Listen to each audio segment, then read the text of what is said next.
Hi everyone, welcome to Global Online. This is Ankita Sood. So teaching aptitude के most repeated 10 important questions आप सब students के लिए मैं लेकर आई हूँ। ये सवाल गारंटेड अपकमिंग एग्जामिनेशन में भी आपको देखने को मिल सकते हैं, तो स्टूडेंट्स इस वीडियो में आप सभी एंड तक बने रहिएगा। स्टूडेंट्स पेपर वन में आप सबको हेल्प करने के लिए एक कंप्लीट कोर्स हम लेकर आए हैं जहां पर आपको रोज 2 से 3 लाइव लेक्चर्स के साथ पेपर से पहले 100% सिलेबस कवर करने की श्योरिटी दी जाती है। साथ ही आपके रिवीजन के लिए टॉपिक वाइज एमसीक्यूज और पीवाईक्यूज दिए जाएंगे जिसमें कि आपको ऐसी ट्रिक्स बताई जाएंगी जो बहुत इजीली करेक्ट आंसर्स को ढूंढने में आपको मदद कर सकती है। फाइनल प्रिपरेशन के लिए अपडेटेड मॉक टेस्ट है जिसमें से आपको एज इट इज सवाल देखने को मिल सकते हैं एंड साथ ही आपके स्टेट के अलावा अदर स्टेट्स के PYQs and most expected questions आपको हम प्रोवाइड करवाएंगे, वो भी आंसर्स और एक्सप्लेनेशन के साथ, ताकि आपकी बहुत बेहतर तरीके से रिवीजन होती रहे। तो यहाँ पर आपको 2 व्हाट्सएप नंबर्स दे रही हूँ, आप इन पर कॉल या मैसेज करके कोर्स की पूरी जानकारी ले सकते हो। साथ ही कुछ फ्री वीडियोस और मॉक टेस्ट भी अवेलेबल है, जिसके लिए ग्लोबल ऑनलाइन ऐप को डाउनलोड कीजिए। स्टोर सेक्शन पर सर्च बार में आपको लिखना है कोर्स का नाम, कंटेंट पर जाएंगे तो आप देखेंगे कि बहुत से फ्री वीडियोस अवेलेबल है। यहाँ पर आपको यूनिट वाइज फोल्डर्स मिलेंगे जिससे किसी भी यूनिट से आप कभी भी तैयारी शुरू कर सकते हो। हर यूनिट में आप देखिए आपको मॉक टेस्ट मिल जाते हैं, पीडीएफ नोट्स मिल जाते हैं, साथ ही वीडियो लेक्चर्स मिल जाएंगे जिसमें बहुत इजी ट्रिक्स के साथ आपके कॉन्सेप्ट्स भी क्लियर होते हैं। तो ये एक ऐसा कोर्स है जो कि बेहतर तरीके से आपको फर्स्ट अटेम्प्ट में एग्जाम क्वालिफाई करने में मदद कर सकता है। Application, analysis and synthesis are the examples of what. So देखिए स्टूडेंट्स, आपके पास एज अ टीचर या एज अ स्टूडेंट जो भी नॉलेज है, जो भी चीजें आपने सीखी हुई हैं, उसको आप कैसे अप्लाई करते हो, यानी कि कैसे उसका अनुप्रयोग करते हो, कैसे उसका विश्लेषण और संश्लेषण करते हो, ये बहुत इंपॉर्टेंट होता है। और ये तीनों एग्जाम्पल्स किसके हैं, ये इस क्वेश्चन में पूछा गया है। ऑप्शंस है higher order thinking skills, lower order thinking skills, declarative knowledge या फिर प्रोसीजरल नॉलेज। सो देखो, लोअर ऑर्डर थिंकिंग स्किल जो होती है उसमें हमारे पास जो नॉलेज होता है हम उसको अच्छे से समझते तो जरूर हैं, लेकिन उसको रियल लाइफ में कैसे अप्लाई करना है, कैसे समझना है, ये चीजें इसके अंदर नहीं आती हैं। ये सब चीजें आती हैं आपकी हायर ऑर्डर थिंकिंग स्किल्स के अंदर। तो सही ऑप्शन है ऑप्शन नंबर 1। सो क्वेश्चन है which of the following statements about teaching aids are correct. So teaching aids क्या होती है? शिक्षण सहायक सामग्री। एक शिक्षक को पढ़ाते समय जैसे ब्लैक बोर्ड, चौक, डस्टर, ये सब चीजों की जरूरत पड़ती है, बुक्स होते हैं, मैप होते हैं, ये सब टीचिंग एड्स के अंदर आते हैं। Okay, they help in retaining concepts for longer duration. इसमें कहा है कि अगर आप जैसे मैप या ऐसे कुछ चीजें इस्तेमाल करते हुए बच्चों को पढ़ाते हो तो इससे लंबे समय तक स्टूडेंट्स के दिमाग में चीजें टिकती हैं। बिल्कुल सही। They help students learn better, easily बच्चे समझ पाते हैं चीजों को, ये भी बिल्कुल सही है। They make teaching learning process interesting, बिल्कुल सही है। अगर आप मैप यूज कर रहे हो, ठीक है, ग्लोब आप रख रहे हो सामने और बच्चों को फिर पढ़ा रहे हो, तो इससे क्या होगा, बच्चे बहुत आसानी से चीजें समझेंगे। दे एनहांस रोट लर्निंग, रट्टा मारने के लिए ये टीचिंग एड्स को यूज नहीं किया जाता। तो सही आंसर है option number 1, 2 and 3 only. So option number B. Next is andragogy is also refer to age. So देखिए, एंड्रागॉजी और पेडागॉजी दो इंपॉर्टेंट टर्म्स है टीचिंग में। जब भी हम अडल्ट लर्निंग की बात करते हैं, अडल्ट बच्चों को पढ़ाने की बात करते हैं, तो डिफरेंट टेक्निक्स को यूज किया जाता है। ओके, सो यहाँ पर देखिए सभी ऑप्शंस में अडल्ट लर्निंग की बात की गई है। सो एंड्रागॉजी बेसिकली एक कॉम्प्रिहेंसिव थ्योरी होती है for adult learning, and pedagogy छोटे बच्चों को पढ़ाने के लिए जो थ्योरीज होती हैं उसको कहा जाता है। There is abundant scope for promoting concept learning under which stage of development of learner. So यहाँ पर कहा है कि कौन सा स्टेज है लर्नर्स की डेवलपमेंट का जिसमें कि वो सबसे ज्यादा आसानी से किसी भी चीज को समझ पाते हैं, सबसे ज्यादा विकास जहां पर उनका होता है ड्यूरिंग इन्फेंसी। ठीक है, जो बहुत छोटे बच्चे होते हैं, इन्फेंट्स बहुत छोटे बच्चे जो होते हैं, चाइल्डहुड में, बाल्यावस्था के दौरान, अडोलेसेंट या फिर प्री अडोलेसेंट। सो सबसे ज्यादा एक्टिव जो एक बच्चा होता है वो उनकी अडोलेसेंट एज में होता है। Okay, so stage of development एक लर्नर की सबसे ज्यादा एक्टिव होती है अडोलेसेंट में। Identify the item from the following which is not a characteristic of learning society.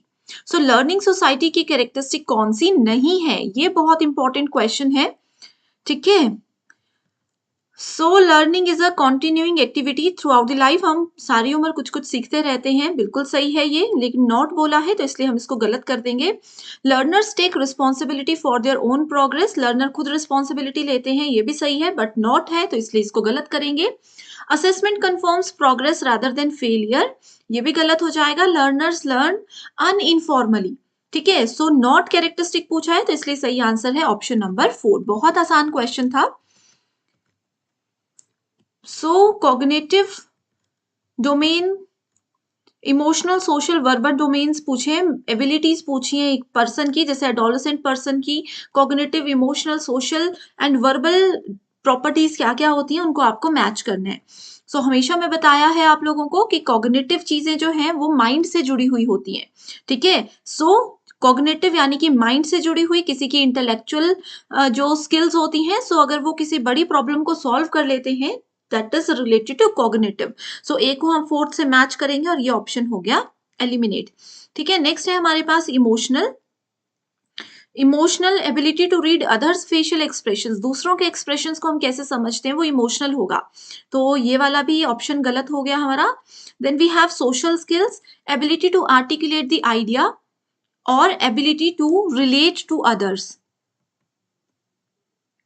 Okay, so social skill होती है कि हम दूसरों के साथ कैसे जुड़ सकते हैं, किसी की प्रॉब्लम को हम कैसे अपना समझ के उसको फील कर सकते हैं। और वर्बल होता है कि आर्टिकुलेट करना आइडिया को, जो आइडिया आपके पास है स्पष्ट रूप से उसको प्रेजेंट करना। सो डी को हम सेकंड से मैच करेंगे और सही आंसर आ गया option number 2। Identify those features of learner behavior which are associated with understanding level of teaching. So 3 levels होते हैं, memory, understanding और reflective. So middle level होता है understanding level. The students render facts and information in their own words. Okay, so ये बिल्कुल सही है। Understanding level में यही होता है, जैसे आपने किसी बच्चे को अगर ABCD मेमोरी लेवल में सिखाया था तो अपनी भाषा में अपने हिसाब से वो चीजों को याद रखना शुरू कर देते हैं, ठीक है। अगला है the student immediately recall. Recall term जो है ये होती है मेमोरी लेवल ऑफ टीचिंग में, तो ये वाला ऑप्शन गलत हो गया। The student give his or her own examples in order to explain a point, बिल्कुल सही। अगर एक स्टूडेंट को कॉन्सेप्ट समझ आ चुका है तो वो अपनी लैंग्वेज में अंडरस्टैंडिंग लेवल में उस चीज को प्रेजेंट कर सकते हैं।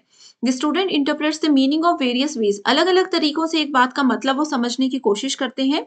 The student correctly responses reproduces the sequence taught, तो सीक्वेंस टॉट वाला पॉइंट जो है वो रिफ्लेक्टिव लेवल से जुड़ा हुआ नहीं होता, तो सही आंसर है 1, 3 and 4, that is option number 4।